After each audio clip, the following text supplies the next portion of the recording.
বাবা Kaiser, Kaiser, একটু বসো, আমি চা বানিয়ে নিয়ে আসি। ঢাকায় থাকো? স্কুলের সার্টিফিকেট পাওয়া পর্যন্ত মফস্বলে বড় হয়েছি। ওর তো আব্বা মা মারা গেলেন, পরে ঢাকা চলে আসছি। আত্মীয় স্বজন? আমার বাবার যা কিছু ছিল সবকিছু দখল করে ওনারা ভালো আছেন। আমি প্রশ্নের কাছে যেটা শুনলাম, তুমি জব করতে চাও না, বিজনেস করতে চাও না, কিছুই করবে না। বাবা অ্যাজ আ রাইটার কিন্তু অনেক পপুলার, মানুষজন বলে একদিনও হুমায়ুন আহমেদের মতো বড় হবে। একদিন? এখন তো না। ওর তো কোনো ক্যারিয়ার গোলই নেই। ও যে প্রফেশনটা বিলং করে এটা তো কোনো ফিউচার নেই, একটা বুলশিট প্রফেশন। সরি আঙ্কেল, কি বললেন? আমি বলেছি বুলশিট প্রফেশন। আপনার কাছে মনে হচ্ছে যে রাইটিং প্রফেশন বুলশিট। ভালো কোন প্রফেশন মনে হয় আপনার কাছে? দুর্নীতি করা, ঘুষ খাওয়া। Shut up! কি বলছো তুমি? আপনি আপনার বুকে হাত দিয়ে বলেন তো, এই যে আপনার বাড়িতে আপনি এরকম দামি সোফা রেখেছেন, আপনি যে স্যালারি পান ওটাতে যায়, আপনি ঘুষ খান না? কাইজার, এটা দেখার দায়িত্ব কি তোমার? তুমি কার সাথে কথা বলছো জানো? আমি একজন ঘুষখোরের সাথে কথা বলছি। Shut up! তোমার বাবা মা তোমাকে কোনো শিক্ষা দেয়নি? প্লিজ বাবা মাকে নিয়ে কথা বলবেন না। তুমি আমার বাড়িতে এসে কথা বলছো, আমাকে অপমান করছো। আপনি বাবা মাকে নিয়ে কথা বলবেন না। তোমার বাবা মা হচ্ছে অশিক্ষিত, মূর্খ। আসলে কি জানো আর সে তখন থেকে দেখছি বাবা একটা কথা বললে তুমি কথা বলেই যাচ্ছ। উনি একটা বয়স্ক মানুষ, উনি না হয় তোমার কোনো কথায় বিরক্ত হয়েছে, তাহলে একটু বুকটা বন্ধ করে রাখো। কাইজার বাসা থেকে বের হও। আমার বাবা মাকে নিয়ে কাইজার আমার বাসা থেকে বের হও। আমি আমার দারোয়ান আজকে ডাকতেছি না, এটা আমার ফাইনাল ডিসিশন। আমার সাথে আর কোনো ধরনের যোগাযোগ করবে না, বের হও। বের হও কাইজার।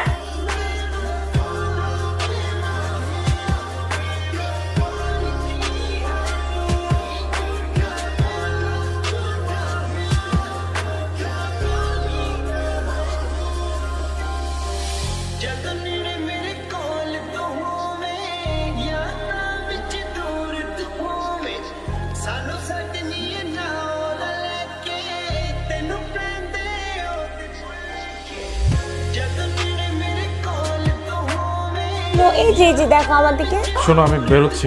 কেন ব্রেকফাস্ট করবে না? অফিসে কি একটা ঝামেলা লাগছে, এক্ষুনি গিয়ে আমার ম্যানেজারের সাথে বসতে হবে।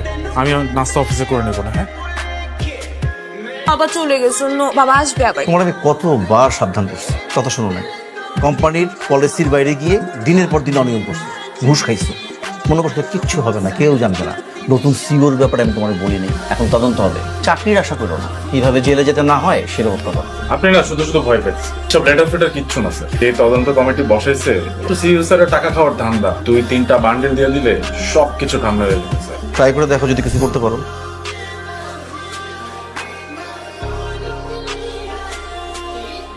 কি হয়েছে তোমার? কিছু না। কিছু তো একটা হয়েছে, বলো আমাকে। অফিসের একটা ফাইন্যান্সিয়াল প্রজেক্ট নিয়ে অনেক বড় ঝামেলা হয়ে গেছে। এখন না আমি বুঝতেছি না আসলে কিভাবে কি ম্যানেজ করবো।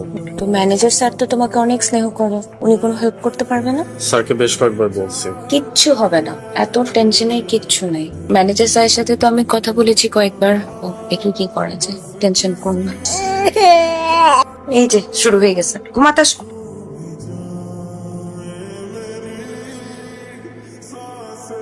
আমি আসলে আপনার সাথে একটা জরুরি বিষয়ে কথা বলতে এসেছিলাম। আমি বোধহয় বুঝতে পারছি আপনি আসলে কোন বিষয়টাকে মিন করছেন। আপনার আসলে অনেক আপসেট হয়ে পড়েছে।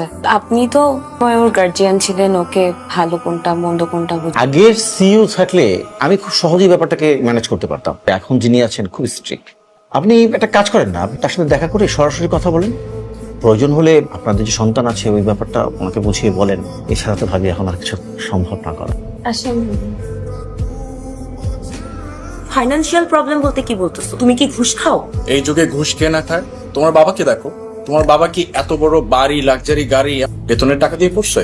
ঘুষের টাকা দিয়ে পড়ছে। তুমি প্লিজ সিও স্যারের সাথে একটু কথা বলো গিয়ে। তুমি একটু প্লিজ কথা বলো। খাও।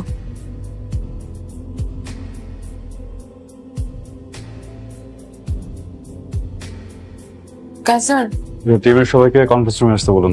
কাইজার, আমাকে বলুন আগামীকাল আসতে। আপনাকে জন্য ফোন করে তারপর আসে।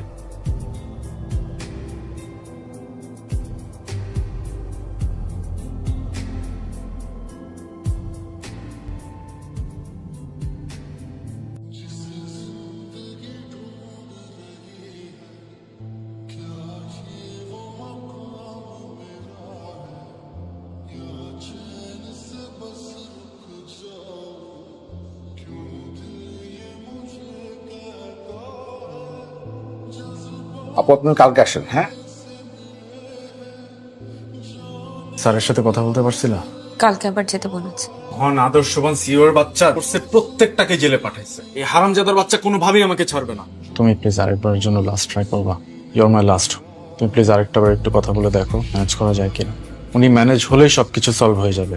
একটু দেখবা প্লিজ। কাইজারকে ফোন করেন, কখন আসবে সেটা অ্যাটলিস্ট আমাকে জানান।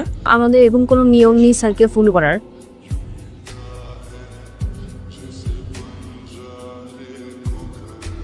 আমার সাথে কথা বলার জন্য কি 5টা মিনিট সময় নেই তোমার হাতে? আপনি আপনি এখানে ম্যাডাম প্লিজ। বলুন। আমার হাজবেন্ডের নাম আবরার ফাহিম। ওর এগেনস্টে তদন্ত কমিশন গঠিত হয়েছে, কিন্তু ও কিছু করে নাই। জি, ইনভেস্টিগেশনের কি অবস্থা? বিশেষভাবে খেয়াল রাখবেন অপরাধী যেন সর্বোচ্চ শাস্তি হয়। আপনি আসতে পারেন। কাইজার, তুমি কি আমাকে চিনতে পেরেছো? জি না, কে আপনি?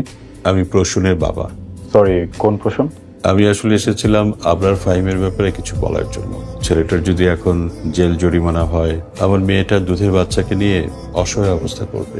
সমাজের একটা শিশুর বাবা যদি জেলে থাকে, তার বেড়ে ওঠাটা স্বাভাবিক হয় না।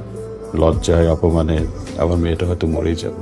তো এখানে আমার কি করার আছে বলুন? দেখুন মিস্টার, আমি দুর্নীতিবাজ, ঘুষখোর এই ধরনের মানুষগুলোকে না এখন দেখতে পারি না। বিশেষ করে এদের হয়ে যারা সাফাই গাইতে আসে তাদেরকে তো আরো না। আপনাকে একটা অ্যাডভাইস দিই, আপনার জন্য খুব ভালো হবে আপনি যদি এক্ষুনি এখান থেকে বেরিয়ে যান, প্লিজ। হ্যাঁ, আমি জলদি চলে আসবো, তুমি চিন্তা করো না।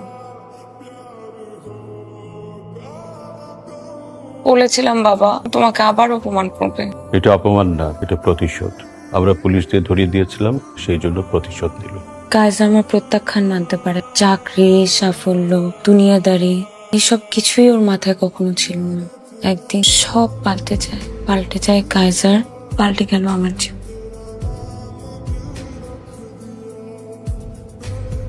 কাইজার, তুমি কি চাও আমার থেকে? আমার জীবনটা কি তুমি তছনছ করে দিতে চাও?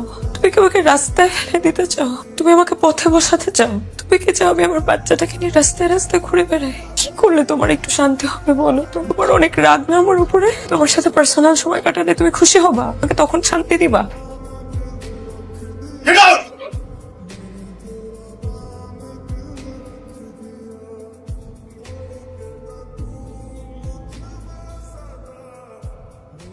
মিসেস ফাহিম, আমি খুবই দুঃখিত আপনাকে এমন একটা জায়গায় ডেকেছি।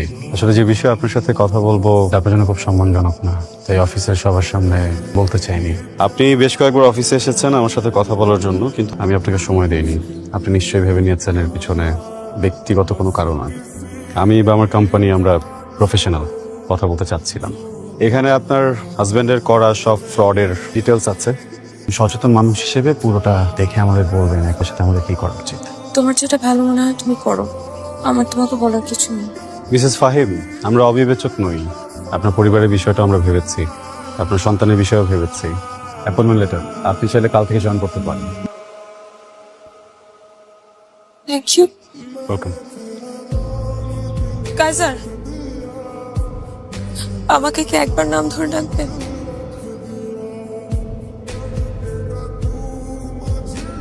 Good luck Prasun.